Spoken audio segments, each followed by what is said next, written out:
Hello everyone, my name is Sarthak Kaushik and I welcome you all on this learning platform of Learn and Compete. So आज हम start करेंगे the one of the most important and most conceptual subject of mechanical engineering, that is thermodynamics. सो आज की video में हम सिर्फ और सिर्फ इंट्रोडक्शन पार्ट करेंगे. सो आज हम देखेंगे कि थर्मोडायनामिक्स की इंपॉर्टेंस क्या है. ठीक है, मैकेनिकल इंजीनियरिंग में थर्मोडायनामिक्स में हमको क्या स्टडी करना है, क्या हमको पढ़ना है उसमें. ठीक है, थर्मोडायनामिक्स सब्जेक्ट को हमको पढ़ना क्यों है. ठीक है, ये भी हम चीज देखेंगे. उसका एप्लीकेशन हम कहां पे कर सकते हैं रियल लाइफ में, वो हम देखेंगे. और हम अपने सिलेबस को डिस्कस करेंगे कि हमारा कंटेंट क्या होगा जो हम यहां पे कवर करेंगे इस थर्मोडायनामिक्स में. ठीक, so let's start this video. तो सबसे पहले हम ये देख लेते हैं कि ये जो हमारा टर्म है, ये जो हमारा वर्ड है थर्मोडायनामिक्स, एक्चुअल में इसका मतलब क्या है, क्या इसका मीनिंग है. तो ये जो थर्मोडायनामिक्स टर्म है ये एक्चुअल में दो ग्रीक वर्ड से मिलके बना है, दैट इज थर्मे. थर्मे ग्रीक वर्ड है प्लस डायनामिक्स, थर्मे प्लस डायनामिक्स. ठीक है, यहां पे ये जो थर्मे है वर्ड है ग्रीक वर्ड, इसका मतलब होता है हीट. क्या मतलब है इसका? हीट. और dynamic means something which is related to motion. तो that means thermodynamics, ये जो टर्म है, ये जो वर्ड है, इसका क्या मतलब हुआ? इसका मतलब हुआ हीट एंड मोशन. इसका मतलब हुआ हीट एंड मोशन. ठीक है, इसको हम एक एग्जाम्पल से भी समझ सकते हैं. कैसे? देखो, सपोज यहां पे मैं कंसीडर करता हूं एक आयरन का ब्लॉक. एक आयरन का ब्लॉक मैं कंसीडर करता हूं रूम टेम्परेचर पे, और रूम टेम्परेचर इंडिया में हम कंसीडर करते हैं नियर अबाउट 30 डिग्री सेंटीग्रेड. तो एक आयरन का ब्लॉक है 30 डिग्री सेंटीग्रेड पे, और एक और आयरन का ब्लॉक अगर मैं कंसीडर करता हूं यहां पे जो कि रेड हॉट स्टेट में है. रेड हॉट स्टेट में है, इसका मतलब क्या है कि इसको हम हीट करके लाए हैं फर्नेस से. ठीक है, तो जो ये रेड वाला आप आयरन ब्लॉक देख रहे हो, इसको हम फर्नेस पे हमने इसको हीट किया.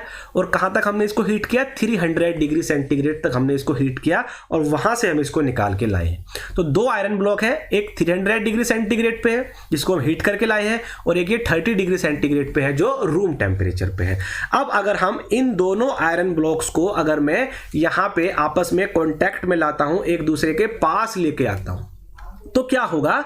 तो यहां पे जो 30 डिग्री सेंटीग्रेड वाला आयरन ब्लॉक है, इसका टेम्परेचर धीरे धीरे क्या करेगा? इंक्रीज करेगा. ठीक है, और जो 300 डिग्री सेंटीग्रेड वाला आयरन ब्लॉक है, इसका टेम्परेचर क्या करेगा? धीरे धीरे डिक्रीज करेगा. इसका क्या मतलब है? इसका मतलब है कि हीट हमारी फ्लो हुई है इस वाले आयरन ब्लॉक से इस वाले आयरन ब्लॉक में. 300 डिग्री सेंटीग्रेड वाले आयरन ब्लॉक से 30 डिग्री सेंटीग्रेड वाले आयरन ब्लॉक में क्या हुआ है? हीट फ्लो हुई है. हीट फ्लो हुई है, इसका मतलब हीट हमारी मोशन में आई है, हीट मोशन में आई है. ठीक है, तो ये मतलब है ये टर्म का थर्मोडायनामिक्स का. तो हीट मोशन में आई क्यों है? एक्चुअल में हीट फ्लो हुई क्यों है? बिकॉज यहां पे इन दोनों ब्लॉक्स के बीच में क्या था? टेम्परेचर का डिफरेंस था. ये 300 डिग्री पे था और ये 30 डिग्री पे था.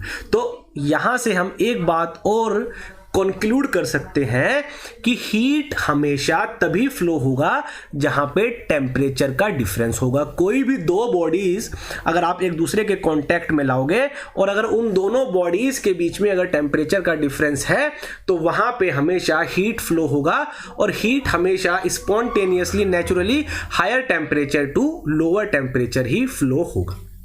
ठीक है, ये सिमिलरली इस तरह है जैसे कि अगर हमको करंट फ्लो कराना है, तो करंट कब फ्लो होगा? जब पोटेंशियल डिफरेंस होगा, जब वोल्टेज में डिफरेंस होगा, तब हमारा हमेशा तभी करंट फ्लो होगा. सिमिलरली हीट तभी फ्लो होगा जब टेम्परेचर में डिफरेंस आएगा. तो इसको हम इससे भी समझ सकते हैं एग्जांपल से, कि यहां पे आप ये फिगर देख पा रहे हो. तो इस फिगर में लेफ्ट में आप देख पा रहे हो रेड वाला ये हॉट बॉडी है कोई, और राइट में ये ब्लू वाला ये कोई कोल्ड बॉडी है.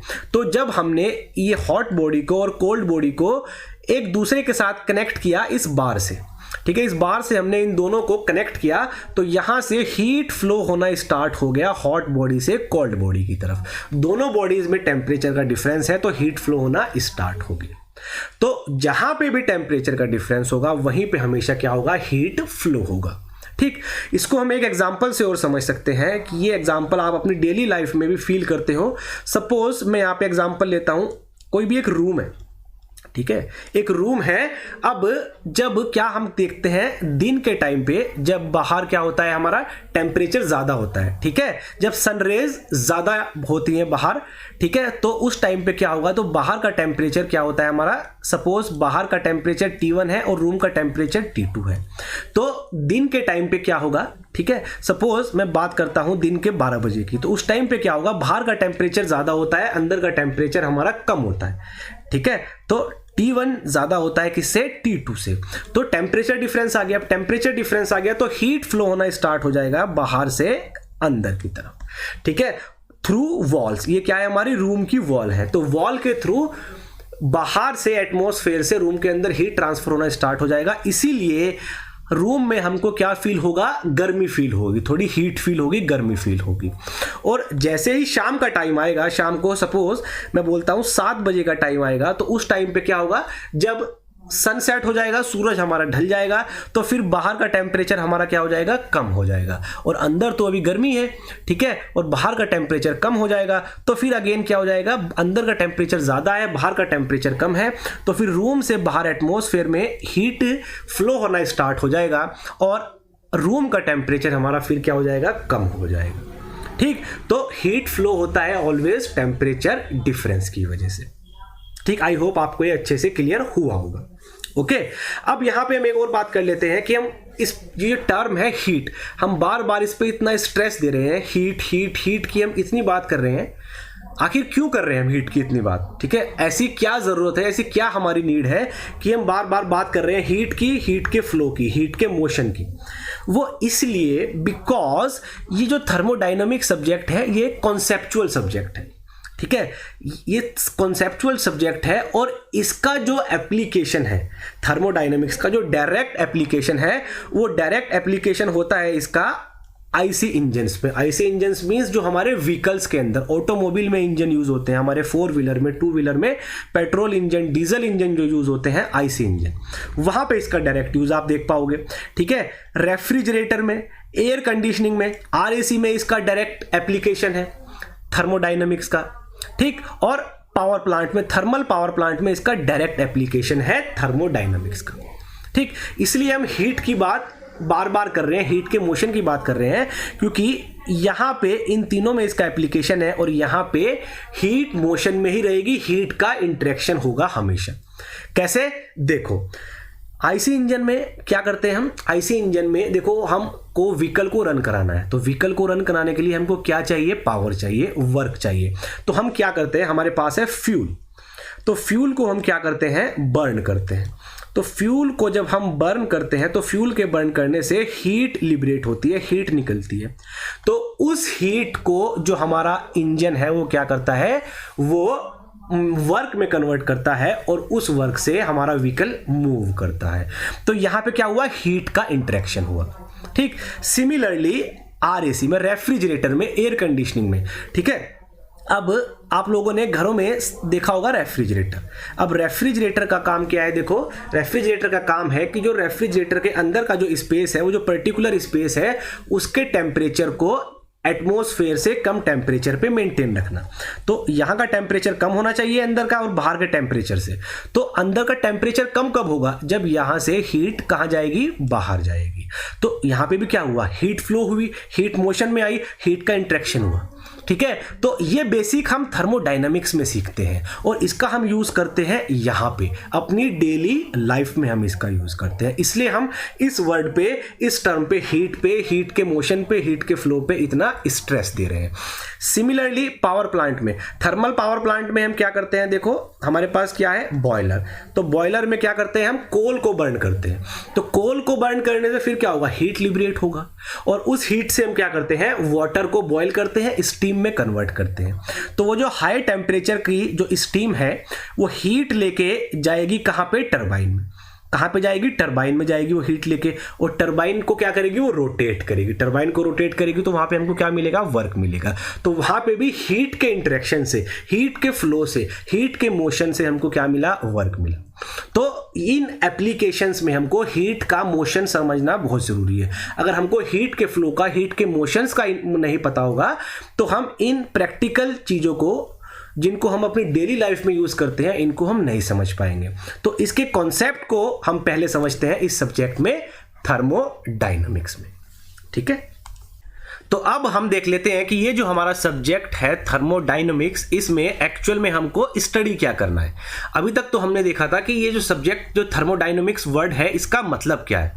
तो अब हम देखेंगे कि इस सब्जेक्ट में, थर्मोडायनामिक्स में हमको स्टडी क्या करना है।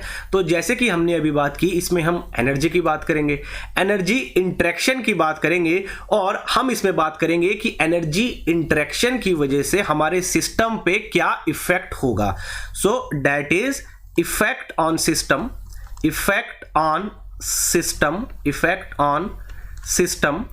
due to energy interaction, तो एनर्जी इंटरेक्शन की वजह से सिस्टम पे क्या क्या इफेक्ट होंगे। तो यहां पे अब परेशान होने वाली बात नहीं है, ये आपके सामने एक नया टर्म आ गया है, सिस्टम।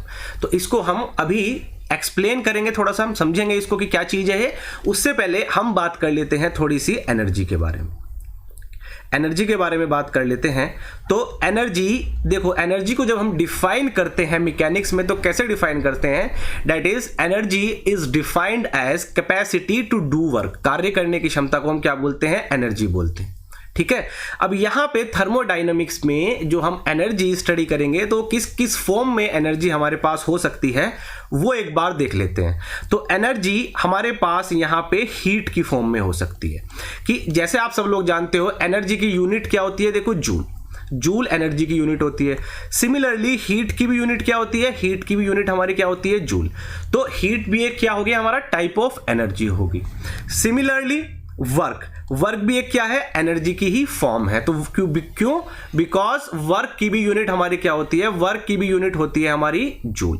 तो वर्क की भी यूनिट जूल है, तो वर्क भी हमारा क्या हो गया, एक फॉर्म ऑफ एनर्जी हो गया। तो एनर्जी आपको थर्मोडायनामिक्स में हीट की फॉर्म में मिल सकती है, वर्क की फॉर्म में मिल सकती है, और एनर्जी हमारी ऑलवेज किसी मास के साथ भी एसोसिएट हो सकती है। मास के साथ एनर्जी कैसे एसोसिएट हो सकती है, देखो सपोज ये अगर मैं बोलूं कोई भी सॉलिड ब्लॉक है, इसका मास क्या है, इसका मास m है, और अगर ये सॉलिड ब्लॉक जिसका मास m है, अगर वो सपोज किसी वेलोसिटी से v वेलोसिटी से मूव कर रहा है, तो अगर ये ब्लॉक v वेलोसिटी से मूव कर रहा है जिसका मास m है, तो इसके पास एक काइनेटिक एनर्जी होगी जो होगी हमारी हाफ mv²। तो इस काइनेटिक एनर्जी की यूनिट भी क्या होती है, इसकी यूनिट भी हमारी जूल होती है। तो ये भी एक क्या होगी, हमारी एनर्जी का टाइप हो गया, एनर्जी की फॉर्म होगी, ये इस मास के साथ एसोसिएटेड होगी।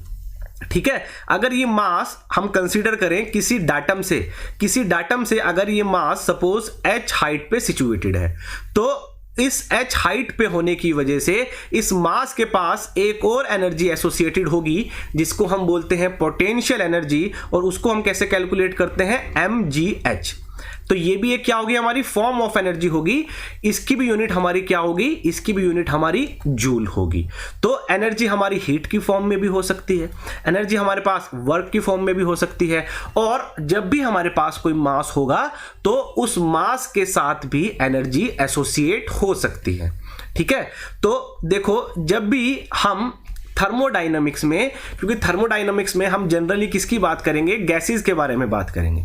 तो जब गैस हमारी मूव होगी, ठीक है, जब गैस हमारी मूव होगी, जब गैस फ्लो होगी, तो गैस का कुछ तो मास होगा m, और जब वो गैस फ्लो होगी, मूव होगी किसी वेलोसिटी v से, तो उसके पास ये एक काइनेटिक एनर्जी हाफ mv² ये भी होगी। ठीक है, तो ये कुछ एनर्जी की फॉर्म होगी जो हम थर्मोडायनामिक्स में हमको देखने को मिलेंगी। इसके अलावा और भी कुछ एनर्जी आपको देखने को मिलेंगी थर्मोडायनामिक्स में, उसको हम जब सब्जेक्ट में हम जाएंगे डिटेल में, तो वहीं पे जहां पे भी वो उनका यूज होगा, जहां पे भी वो उनका बर्थ होगा, जहां पे भी वो निकल के आएंगी, उनको हम वहां पे समझेंगे। ये मैंने बेसिक्स एनर्जी की फॉर्म आपके सामने डिस्क्राइब की है, बिकॉज क्योंकि आप इन एनर्जी से पहले से ही फैमिलियर हो। ठीक है, तो ये होगी बात किसकी, एनर्जी की। अब यहां पे एक नई टर्म आई थी आप लोगों के सामने, सिस्टम। ये सिस्टम किसको बोलते हैं, देखो इसको समझते हैं अच्छे से। सपोज मैं यहां पे कंसीडर करता हूं हमारा पूरा यूनिवर्स, ये मैंने यहां पे कंसीडर किया, सपोज ये पूरा यूनिवर्स है। अब इस यूनिवर्स में देखो, यूनिवर्स में हमारी अर्थ भी आ गई।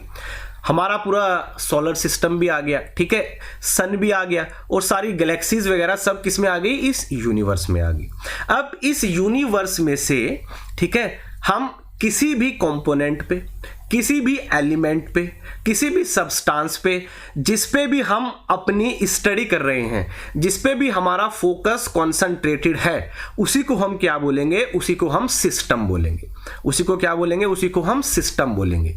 अब वो सिस्टम एक हमारा रूम भी हो सकता है पूरा, ठीक है, एक हमारा रूम भी पूरा सिस्टम हो सकता है, ठीक है, कोई हमारी डिवाइस भी सिस्टम हो सकती है। सपोज कंप्रेसर है तो कंप्रेसर को भी हम सिस्टम बोल सकते हैं, टरबाइन है, टरबाइन को भी हम सिस्टम बोल सकते हैं, बॉयलर है, बॉयलर को भी हम सिस्टम बोल सकते हैं, कोई आयरन ब्लॉक है उसको भी हम सिस्टम बोल सकते हैं, ठीक है। तो जिसके ऊपर भी, जिस कंपोनेंट के ऊपर, जिस सब्सटेंस के ऊपर, जिस एलिमेंट के ऊपर हम अपनी स्टडी को फोकस करेंगे, जिसके ऊपर हमारा पूरा कंसंट्रेशन होगा, उसी को हम क्या बोलेंगे, उसी को हम सिस्टम बोलेंगे, ठीक है। तो इस यूनिवर्स के अंदर जिसके ऊपर भी हम अपनी स्टडी को फोकस करेंगे, उसको हम क्या बोलेंगे, उसको हम सिस्टम बोलेंगे। तो इस यूनिवर्स में कोई भी, सपोज ये एक छोटा सा पार्ट है, इसको मैंने बोल दिया ये मेरा सिस्टम है, ठीक है। क्यों? क्योंकि इसी के ऊपर मेरे को अपनी सारी स्टडी क्या करनी है, फोकस करनी है। मेरे को बस ये देखना है कि इस सिस्टम, ये जो हमारा ये वाला जो पार्ट है, इसमें क्या क्या चेंजेस आ रहे हैं, इसके साथ क्या हो रहा है, तो यही मेरा यहां पे सिस्टम होगा, ठीक। अब ये तो सिस्टम हो गया। अब इस सिस्टम के अलावा, इस यूनिवर्स में जो भी कुछ होगा इसके आसपास, ठीक है, इस सिस्टम के अलावा इस यूनिवर्स में जो भी कुछ होगा, उसको हम क्या बोलेंगे, उसको हम बोलेंगे सराउंडिंग्स। उसको हम क्या बोलते हैं, उसको हम बोलते हैं सराउंडिंग्स, ठीक।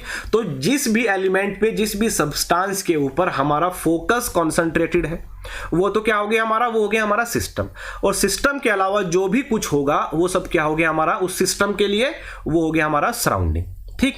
और सिस्टम प्लस सराउंडिंग मिलके क्या बनता है हमारा, सिस्टम प्लस सराउंडिंग मिलके हमारा क्या बनता है, यूनिवर्स, ठीक है। तो सिस्टम प्लस सराउंडिंग मिलके क्या हो गया, पूरा यूनिवर्स, ठीक। तो आपको ये, आई होप, सिस्टम का कॉन्सेप्ट यहां पे क्लियर हुआ होगा। ये मैंने आपको एक इंट्रोडक्शन दिया है सिस्टम के बारे में, ठीक है। जब हम अपना सब्जेक्ट स्टार्ट करेंगे तो इसको हम डिटेल में और ज्यादा स्टडी करेंगे, ठीक। अभी बस मैंने आपको एक आइडिया दिया है कि सिस्टम बोलते किसको है, ठीक है। चलो मैं एक और एग्जांपल से आपको समझाता हूं। सपोज हम एक थर्मल पावर प्लांट की बात करते हैं। अब थर्मल पावर प्लांट में बहुत सारे कंपोनेंट्स हम यूज करते हैं, जैसे बॉयलर यूज करते हैं हम थर्मल पावर प्लांट में, ठीक है। बॉयलर के बाद हम यहाँ पे टरबाइन यूज करते हैं थर्मल पावर प्लांट में, ठीक। टरबाइन के बाद हम यहाँ पे कंडेंसर यूज करते हैं थर्मल पावर प्लांट में, कंडेंसर के बाद हम यहाँ पे क्या करते हैं, पंप यूज करते हैं थर्मल पावर प्लांट में, ठीक है। तो ये बहुत सारे एलिमेंट्स हम अपने थर्मल पावर प्लांट में यूज करते हैं। लेकिन अगर मेरे को सिर्फ ये देखना है कि यहाँ पे इस टरबाइन में क्या हो रहा है, ये सिर्फ टरबाइन की अगर मैं बात करूं, मेरे को सिर्फ ये देखना है कि टरबाइन के अंदर क्या प्रोसेसेस चल रहे हैं, टरबाइन में क्या हो रहा है, तो इस टाइम पे ये टरबाइन मेरा क्या हो गया, टरबाइन ये मेरा एक सिस्टम हो गया बस, क्योंकि मेरा सारा फोकस किस पे है, टरबाइन पे। तो ये टरबाइन हमारा क्या हो गया, ये टरबाइन यहाँ पे हमारा सिस्टम हो गया। अब इस टरबाइन के अलावा ये जो बॉयलर है, ये जो कंडेंसर है, या ये जो पंप है, ये सब इस टरबाइन के लिए अब क्या है, ये हमारी सराउंडिंग्स है, क्योंकि हमारा फोकस कहां पे है, इस टरबाइन पे है। तो ये टरबाइन हमारा सिस्टम है, और इसके अलावा जो भी अदर कंपोनेंट्स है वो सब क्या होगी, हमारी सराउंडिंग्स होगी, ठीक है। तो सिस्टम हमारा वही होगा जिसके ऊपर हमारा फोकस होगा, जिसके ऊपर हमको स्टडी करनी है, ठीक। तो अब आप लोग बेटर सिचुएशन में हो ये समझने के लिए कि इस सब्जेक्ट में हमको एक्चुअल में स्टडी क्या करना है। तो इसमें हमको स्टडी करना है, देखो, इफेक्ट ऑन सिस्टम, ठीक है, ड्यू टू एनर्जी इंटरेक्शन, ठीक है। तो जब हमारा जो भी सिस्टम होगा जिसके ऊपर भी हमको स्टडी करनी है, जब उसके साथ एनर्जी का इंटरेक्शन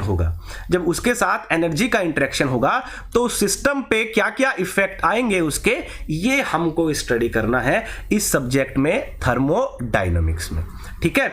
जैसे एक और एग्जांपल से इसको हम समझते हैं। सपोज मैं अगेन एग्जांपल लेता हूं किसका, रेफ्रिजरेटर का, ठीक है। अब ये रेफ्रिजरेटर है, ठीक है। रेफ्रिजरेटर का वर्क क्या है, आप सब लोग जानते हो अच्छे से, कि एक स्पेस को एटमॉस्फेरिक टेम्परेचर से कम टेम्परेचर पे मेंटेन रखना, ठीक है। अब इस रेफ्रिजरेटर में भी बहुत सारे हमारे क्या होते हैं, कंपोनेंट्स होते हैं। जैसे कि यहाँ पे इस रेफ्रिजरेटर के अंदर आपको कंप्रेसर मिलेगा, ठीक है, कंप्रेसर मिलेगा आप लोगों को। उसके बाद आप लोगों को क्या मिलेगा, रेफ्रिजरेटर के अंदर कंडेंसर मिलेगा। ठीक है, कंप्रेसर आप सब लोगों ने, अगर आप ध्यान से देखो रेफ्रिजरेटर के पीछे जाके, तो एक ब्लैक सा आपको, ठीक है, गोल सा ब्लैक सा दिखेगा बिल्कुल, क्योंकि रेफ्रिजरेटर के अंदर जो कंप्रेसर होता है वो सील्ड होता है, सील्ड पैक होता है। ठीक है, तो ये ब्लैक सा, ठीक है, आपको यहां पे ये दिखाई देगा रेफ्रिजरेटर के पीछे, इसके अंदर कंप्रेसर होता है। ठीक, एक कंडेंसर होता है। तो रेफ्रिजरेटर के पीछे आप लोगों ने देखा होगा ये जो ट्यूब सी लगी होती है, जहां पे आप अगर हाथ ले जाके उसके पास देखोगे तो वहां पे आपको हल्का सा हीट दिखाई देगा। ये ट्यूब्स रेफ्रिजरेटर के पीछे लगी होती हैं, ये क्या होती है, कंडेंसर होता है। ठीक है, और क्या होता है रेफ्रिजरेटर में, ठीक है, एक डिवाइस होती है, एक्सपेंशन डिवाइस होती है। इसका क्या वर्क है, इसका क्या यूज है, ये हम बाद में देखेंगे। ठीक है, अब मैं बता रहा हूं कि क्या क्या कंपोनेंट होते हैं रेफ्रिजरेशन सिस्टम में। और एक क्या होता है हमारा इवेपोरेटर। तो इवेपोरेटर भी हमारा जैसे कंडेंसर की तरह ये ट्यूब सी होती है इस तरह की।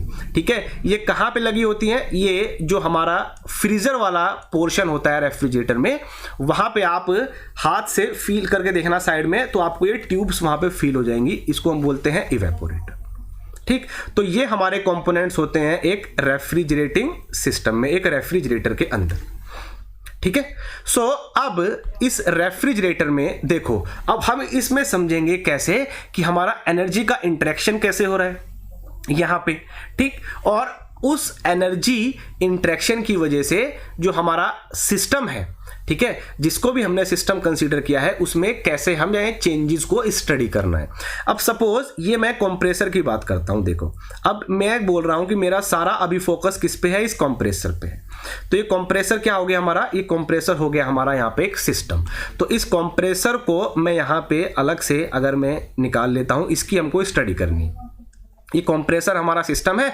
अब इस कंप्रेसर के अलावा ये जो भी कंपोनेंट है सराउंडिंग से, अब कंप्रेसर के साथ एनर्जी का इंटरेक्शन कैसे होगा, देखो हमको पता है जब भी हम रेफ्रिजरेटर को ऑन करते हैं, स्विच ऑन करते हैं, तो उससे क्या होता है हमारा कि इलेक्ट्रिसिटी, जो इलेक्ट्रिक वर्क है वो जाता है किसको, कंप्रेसर को, और कंप्रेसर हमारा ऑन हो जाता है, कंप्रेसर हमारा रन करना स्टार्ट करता है और हमारा पूरा रेफ्रिजरेशन सिस्टम रन करना स्टार्ट कर देता है।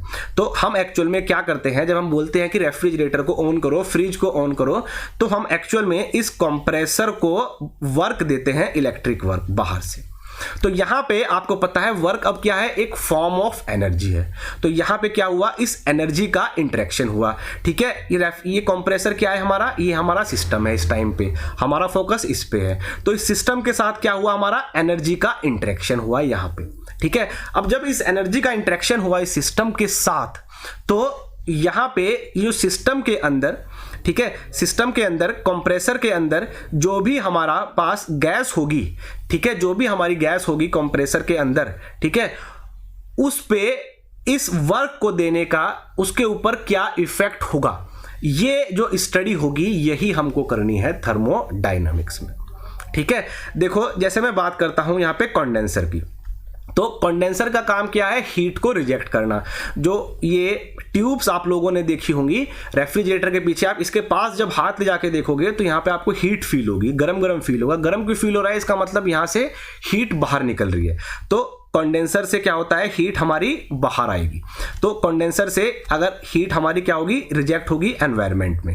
तो अगर मैं बात करता हूं कि मेरे को इस कंडेंसर की स्टडी करनी है, ये मेरा सिस्टम है इस टाइम पे। अब कंप्रेसर की हमने स्टडी कर दी, अब हम कंडेंसर की स्टडी कर रहे हैं। तो कंडेंसर हमारा क्या है, सिस्टम हो गया, और सब क्या होगी, हमारी सराउंडिंग्स होगी। तो अब यहां पे क्या होगा, देखो इस कंडेंसर से, अब इसको मैं अगर यहां पे, ठीक है, यहां पे मैं इसको लेके आ रहा हूं कंडेंसर को, यहां पे देखना।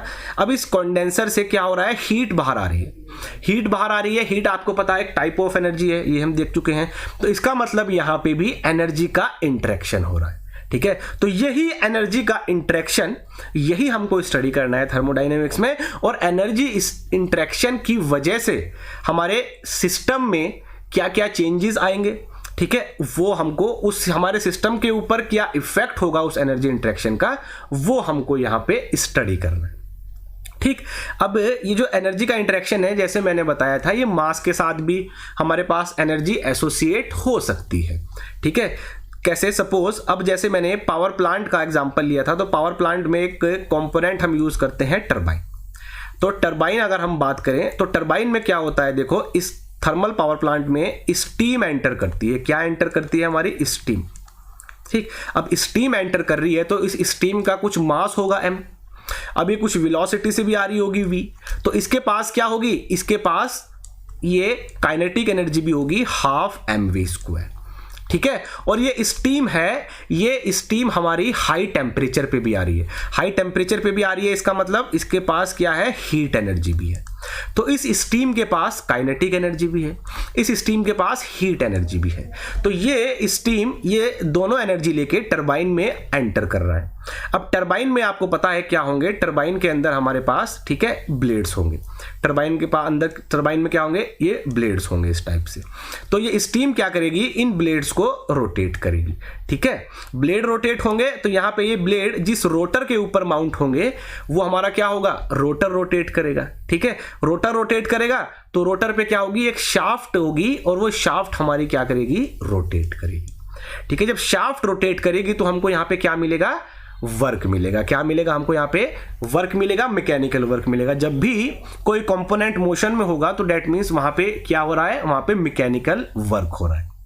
ठीक है, तो यहां पे आप देख सकते हो, यहां पे एनर्जी का इंटरेक्शन हुआ। अब ध्यान से देखना, यहां पे काइनेटिक एनर्जी का इंटरेक्शन हुआ, यहां पे हीट एनर्जी का इंटरेक्शन हुआ और यहां पे हमको वर्क भी मिला, तो यहां पे वर्क का भी इंटरेक्शन हुआ। तो इस सिस्टम में हमारे पास इतनी सारी एनर्जीज का एक साथ इंटरेक्शन हुआ। तो यही इंटरेक्शन हमको स्टडी करना है अपने सब्जेक्ट थर्मोडायनामिक्स में। ठीक है, तो ये जो एनर्जी इंटरेक्शन का कॉन्सेप्ट है ये हमको इस सब्जेक्ट में स्टडी करना है। और जब हम ये कॉन्सेप्ट को समझ लेंगे अच्छे से, फिर हम इसको अप्लाई करेंगे अपने प्रैक्टिकल लाइफ में, अपने पावर प्लांट में, ठीक है, अपने इंजन्स में, आईसी इंजन्स में, अपने रेफ्रिजरेटर में, अपने एयर कंडीशनिंग में। हम इन एनर्जी इंटरेक्शंस को, हम के जो कॉन्सेप्ट है जो हम थर्मोडायनामिक्स में स्टडी करेंगे, वहां पे हम इनको यूज करेंगे। ठीक, तो ये सब चीजें हमको सीखनी है हमारे इस सब्जेक्ट थर्मोडायनामिक्स में। चलो अब एक नजर डाल लेते हैं कि हमारा कंटेंट क्या होगा, सिलेबस क्या होगा, जिसको हम यहां पे कवर करेंगे थर्मोडायनामिक्स में, और किस ऑर्डर में हम अपने सिलेबस को कवर करेंगे। So let's come to the syllabus of thermodynamics. तो सबसे पहले जो हमारा चैप्टर आएगा उसमें हम बात करेंगे इंट्रोडक्शन की और कुछ बेसिक डेफिनेशंस की। तो ये जो बेसिक डेफिनेशंस होंगी, यहाँ पे हम बात करेंगे डिटेल में अपने सिस्टम की, सराउंडिंग की, यूनिवर्स की बात करेंगे, हम टाइप्स ऑफ सिस्टम की बात करेंगे, ओपन सिस्टम की बात करेंगे, क्लोज सिस्टम की बात करेंगे, कब हम किसी सिस्टम को क्लोज सिस्टम बोल सकते हैं, कब हम किसी सिस्टम को ओपन सिस्टम बोल सकते हैं, किस टाइप के सिस्टम को आइसोलेटेड सिस्टम बोलते हैं, ये सब बातें करेंगे। प्रॉपर्टीज की हम बात करेंगे सिस्टम की। कुछ प्रॉपर्टीज हमारी मास पे डिपेंड करती हैं, कुछ मास पे डिपेंड नहीं करती हैं, उनको एक्सटेंसिव और इंटेंसिव प्रॉपर्टी बोलते हैं, उनको डिटेल में हम स्टडी करेंगे। हम यहाँ पे स्टडी करेंगे प्रोसेस किसको बोलते हैं थर्मोडायनामिक में, थर्मोडायनामिक साइकिल किसको बोलते हैं, रिवर्सेबल और इरिवर्सेबल प्रोसेस क्या होते हैं। तो ये जो सब बेसिक डेफिनेशंस हैं ये हम कवर करेंगे अपने फर्स्ट चैप्टर में। और ये जो डेफिनेशन है सारी, ये जो बेसिक डेफिनेशंस हैं ये यूज होंगी हमारी पूरे सब्जेक्ट में थर्मोडायनामिक्स में। तो ये जो फर्स्ट चैप्टर है इस पे हम ज्यादा स्ट्रेस देंगे, इसको हम बहुत ज्यादा डिटेल में स्टडी करेंगे। ठीक है, और फर्दर में आगे बढ़ने से पहले आपको एक चीज और बता दूं कि देखो थर्मोडायनामिक्स हो गया, स्ट्रेंथ ऑफ मटेरियल हो गया, ये हमारे इस टाइप के सब्जेक्ट होते हैं, ये होते हैं प्योर कॉन्सेप्चुअल सब्जेक्ट। ठीक है, तो ये इस टाइप के सब्जेक्ट हैं, यहाँ पे जो चैप्टर्स हैं वो एक दूसरे से लिंक्ड होते हैं। अब थर्मोडायनामिक्स में अगर आपने फर्स्ट चैप्टर मिस कर दिया तो जो इसके बाद के चैप्टर होंगे वो आपको समझ में नहीं आएंगे।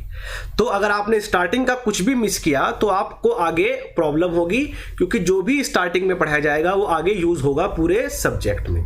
तो कहने का मतलब यही है कि कुछ भी आपको यहाँ पे मिस नहीं करना है। आप ये नहीं सोच सकते हो कि चलो कोई नहीं, मैं सेकंड चैप्टर छोड़ देता हूं तो उसके बाद थर्ड पढ़ लूंगा, नहीं समझ में आएगा। ठीक, तो उसके बाद हम फर्स्ट चैप्टर में ही पढ़ेंगे अपना आइडियल गैस कैरेक्टराइजेशन। तो यहां पे हम स्टडी करेंगे आइडियल गैस क्या होती है, किन कंडीशंस पे हम किसी गैस को आइडियल गैस बोल सकते हैं, आइडियल गैस इक्वेशन क्या होती है, और थर्मोडायनामिक्स में डिफरेंट प्रोसेसेस के लिए आइडियल गैस इक्वेशन क्या निकल के आएगी हमारी, वो हम डिटेल में स्टडी करेंगे इस टॉपिक में। ठीक, उसके बाद हम नेक्स्ट चैप्टर पे जाएंगे, वो होगा हमारा work transfer for close system. तो क्लोज सिस्टम के लिए हम वर्क ट्रांसफर की इक्वेशन डिराइव करेंगे क्या होगी, और उस इक्वेशन से हम वर्क ट्रांसफर कैलकुलेट करना सीखेंगे फॉर डिफरेंट थर्मोडायनेमिक प्रोसेसेस। तो ये बहुत इंपॉर्टेंट होगा बिकॉज इन इक्वेशंस पे डायरेक्ट क्वेश्चंस आपको देखने को मिलेंगे एग्जाम में। ठीक, उसके बाद आएगा हमारा the most important first law of thermodynamics, first law of thermodynamics. ठीक, तो देखो फर्स्ट लॉ ऑफ थर्मोडायनेमिक्स क्या है, ये आप सब लोग जानते हो, क्लास 11 से पढ़ते आ रहे हो। ये एनर्जी कंजर्वेशन का ही लॉ है कि energy can neither be created nor be destroyed, it can only be transform from one form to another form. ठीक, एनर्जी को हम ना ही तो खत्म कर सकते हैं ना ही हम पैदा कर सकते हैं, बस एक फॉर्म से दूसरे फॉर्म में कन्वर्ट कर सकते हैं। तो यही हम स्टडी करेंगे और थर्मोडायनेमिक्स में कैसे हम इसको अप्लाई करते हैं। जूल्स एक्सपेरिमेंट की हेल्प से, जूल्स ने क्या एक्सपेरिमेंट परफॉर्म किए, उसके बाद थर्मोडायनेमिक्स में फर्स्ट लॉ की स्टेटमेंट क्या आई और कैसे हम उसको अप्लाई करेंगे, यही हम सीखेंगे यहाँ पे फर्स्ट लॉ ऑफ थर्मोडायनेमिक्स में। ठीक, जब हम फर्स्ट लॉ ऑफ थर्मोडायनेमिक्स खत्म करेंगे उसके बाद हम देखेंगे heat transfer for various thermodynamic processes. तो यहां पे हम वर्क ट्रांसफर पहले ही देख चुके हैं। जब थर्मोडायनेमिक्स हम स्टडी करेंगे तो यहां से हमारे पास हीट ट्रांसफर की एक इक्वेशन निकल के आएगी, जनरल इक्वेशन। तो उसकी हेल्प से हम डिफरेंट थर्मोडायनेमिक प्रोसेसेस के लिए हीट ट्रांसफर की क्या इक्वेशन आएगी, कैसे हम हीट ट्रांसफर कैलकुलेट करेंगे डिफरेंट प्रोसेसेस के लिए, वो हम यहां पे सीखेंगे डिटेल में। ठीक, उसके बाद हम जाएंगे सेकंड लॉ ऑफ थर्मोडायनेमिक्स पे। ये हमारा बहुत ज्यादा इंपॉर्टेंट है। देखो कोई भी एग्जाम होगा तो वहां पे जो सबसे ज्यादा क्वेश्चन पूछे जाते हैं थर्मोडायनेमिक्स के, वो सेकंड लॉ से ही पूछे जाते हैं। तो ये सबसे ज्यादा इंपॉर्टेंट है एग्जाम पॉइंट ऑफ व्यू से। फर्स्ट लॉ से भी क्वेश्चन आएंगे लेकिन सबसे ज्यादा सेकंड लॉ से आएंगे। तो सेकंड लॉ में हम सीखेंगे हीट इंजन किसको बोलते हैं, रेफ्रिजरेटर किसको बोलते हैं, हीट पंप किसको बोलते हैं। ये डिवाइसेस जो हम अपने प्रैक्टिकल लाइफ में यूज करते हैं, इनको कैसे डिफाइन करते हैं, ये चीजें हम सीखेंगे। और सेकंड लॉ में ही हम सीखेंगे कि एनर्जी की क्वालिटी की हम बात करेंगे, ठीक है, और हम इस एनर्जी की क्वांटिटी की बात करेंगे। तो जो फर्स्ट लॉ थर्मोडायनेमिक्स होता है ये हमको बताता है एनर्जी की क्वांटिटी के बारे में। तो फर्स्ट लॉ के अकॉर्डिंग जो एनर्जी हमारी होगी, चाहे हीट की फॉर्म में हो चाहे वर्क की फॉर्म में हो, वो सब सेम है। लेकिन ये सेकंड लॉ ऑफ थर्मोडायनेमिक्स है जिसने हमको बताया कि एनर्जी में भी डिफरेंस है। अगर एनर्जी आपके पास वर्क की फॉर्म में है तो वो ज्यादा बेटर है रादर देन अगर एनर्जी आपके पास हीट की फॉर्म में है। बिकॉज सेकंड लॉ ने हमको एक रिवॉल्यूशनरी स्टेटमेंट दिया, वो ये था कि वर्क को हम बोलेंगे higher grade energy, because work को हम कंप्लीट हीट में कन्वर्ट कर सकते हैं अगर हमको नीड पड़ेगी तो। लेकिन हीट को हम बोलते हैं लोअर ग्रेड एनर्जी, बिकॉज अगर हीट को वर्क में कन्वर्ट करने की जरूरत पड़ी तो हम 100% उसको कन्वर्ट नहीं कर सकते हैं। तो यहां पे हम बात करेंगे एनर्जी की क्वालिटी की भी बात करेंगे थोड़ी सी, सेकंड लॉ ऑफ थर्मोडायनेमिक्स में यहां पे, ठीक है। और सेकंड लॉ ऑफ थर्मोडायनेमिक्स से ही हम ये समझेंगे, ये सीखेंगे कि जो हम बात करते हैं ना कि एनर्जी हमको सेव करनी चाहिए, पूरे वर्ल्ड में इतनी कॉन्फ्रेंस होती हैं एनर्जी को लेके, जबकि हम फर्स्ट लॉ में पढ़ के आए हैं कि एनर्जी कभी खत्म तो हो नहीं सकती है, लेकिन फिर भी हम बात करते हैं एनर्जी को सेव करो सेव करो सेव करो। तो उसका क्या मतलब है, तो वो यही क्वालिटी की बात करते हैं हम वहां पे एनर्जी की, ठीक है, कि एनर्जी को हमको डिग्रेड नहीं करना है, ठीक है। एनर्जी हमारे पास होनी चाहिए हायर ग्रेड एनर्जी की फॉर्म में, वर्क की फॉर्म में, ठीक। जैसे मैं आपको एक एग्जांपल से अगर बताऊं, कोई भी हमारे पास ऑटोमोबाइल है तो ऑटोमोबाइल में हम क्या करते हैं, फ्यूल को बर्न करके उसको हीट में कन्वर्ट करते हैं, हीट एनर्जी में कन्वर्ट करते हैं, ठीक। अब वो जो हीट एनर्जी हमारे पास है, उस हीट एनर्जी से हम क्या करते हैं, जो हमारा ऑटोमोबाइल का इंजन है वो उस हीट एनर्जी को किस में कन्वर्ट करता है, वर्क में कन्वर्ट करता है, और उस वर्क से ही हमारा व्हीकल रन करता है। अब एक्चुअल में होता क्या है इस प्रोसेस में, यहां पे आप देखते हो कि जो इंजन के अंदर बहुत सारे हमारे पास मूविंग पार्ट होते हैं, ठीक है। हमारा पिस्टन मूव करता है, क्रैंक शाफ्ट मूव करती है, बहुत सारे मूविंग पार्ट है। अब जहां पे भी अगर मूविंग पार्ट आएंगे ठीक है, तो वहां पे हमेशा क्या होगा, फ्रिक्शन होगा। कोई भी दो पार्ट्स के बीच में अगर मोशन होगा तो फ्रिक्शन होगा, और फ्रिक्शन होने की वजह से हमेशा क्या होगा, हमारा हीट जनरेट होगी। क्या जनरेट होगी, हीट जनरेट होगी। तो यहां पे जो हमने पार्ट अपना वर्क में कन्वर्ट किया था, उसका फिर अगेन कुछ पार्ट हमारा हीट में कन्वर्ट हो जाएगा, और ये हमारा वेस्ट हो जाएगा। वेस्ट होने का मतलब ये नहीं है कि ये खत्म हो गया, एनर्जी कभी खत्म नहीं होगी, ये हमारी किस में चली जाएगी, ये हमारा एनवायरनमेंट में चला जाएगा, और ये हमारे यूज के लिए अवेलेबल नहीं होगा। तो यही हम बात करते हैं, यही हमको सेव करना है कि ये जो यहां पे लॉस हो रहे हैं हमारे, इसको मिनिमाइज कैसे करना है। ये सब चीजें हम सीखेंगे अपने सेकंड लॉ ऑफ थर्मोडायनामिक्स में। और उसके बाद हम देखेंगे कि सेकंड लॉ ऑफ थर्मोडायनामिक्स से एक नई प्रॉपर्टी का जन्म होता है, जिसको हम बोलते हैं एंट्रोपी। देखो, एंट्रोपी एक थर्मोडायनामिक्स का one of the most important और मोस्ट इंटरेस्टिंग ये हमारा टॉपिक है, और स्टूडेंट्स को इसमें थोड़ी सी प्रॉब्लम होती है इसको समझने में। और मैं गारंटी से बोलता हूं, आई गारंटी, जब हम इस एंट्रोपी के कॉन्सेप्ट को समझ लेंगे ना, तो कोई भी टेक्निकल एग्जाम का कोई भी क्वेश्चन होगा, आप उसको इजीली सॉल्व कर जाओगे। आपको एंट्रोपी का कॉन्सेप्ट पूरा समझ में आ जाएगा कि एंट्रोपी बोलते किसको है, कैसे एंट्रोपी हम फाइंड करते हैं, ठीक। और उसके बाद हमारा यहाँ पे ये लास्ट चैप्टर हम स्टडी करेंगे, प्रॉपर्टीज ऑफ प्योर सब्सटेंस, और उसके बाद थर्मोडायनामिक्स रिलेशन।